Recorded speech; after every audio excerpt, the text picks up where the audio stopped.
এবার স্পেশালি দুজন ব্যক্তির জন্য আল্লাহ পাক সবচেয়ে গুরুত্বপূর্ণ হুকুম দিয়েছেন।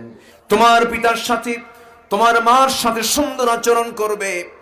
তোমার বাপ মা যেন তোমাকে ধমক দিতে পারে, কিন্তু তুমি যেন তার পাল্টা ধমক না দিতে পারো, এমন ভাবে তুমি নিজেকে প্রস্তুত রাখবে। ধমক দেওয়ার অধিকার আছে সন্তানের না মার, সন্তানের না বাবার। বাবা ধমক দেবে, যদি অযৌক্তিক ধমক হয় তবুও তার বিরুদ্ধে কোনো উচ্চবাচ্য করা, আসতে কবেন না, যাবে। তোমার জন্য হারাম, সব সময়ের জন্য তোমার ধমক দেওয়া হারাম। তোমার বাবার চাইতে, মার চাইতে তোমার আওয়াজ যেন কথার বড় না হয়। এটা কার হুকুম? আসতে বলবেন না, কার হুকুম? আমরা তো ভুল করে ফেলি, ভুল করি না? ভুল করি। সেই সন্তান বানায় লাভ কি? বাবার একটু মনোযোগ দিয়ে শোনেন।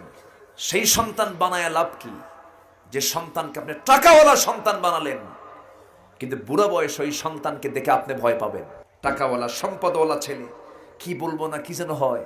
আপনি পিতা, আপনার সন্তানকে দেখে আপনি থরথর করে কাঁপতেছেন, অথচ আপনার সন্তান সম্পদশালী ব্যক্তি।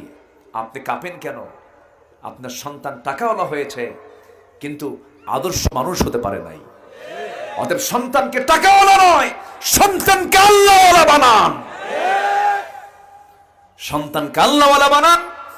বুড়ো বয়সে ওই সন্তান আপনাকে দেখে ভয় পাবে, আপনি তাকে দেখে ভয় পাবেন না।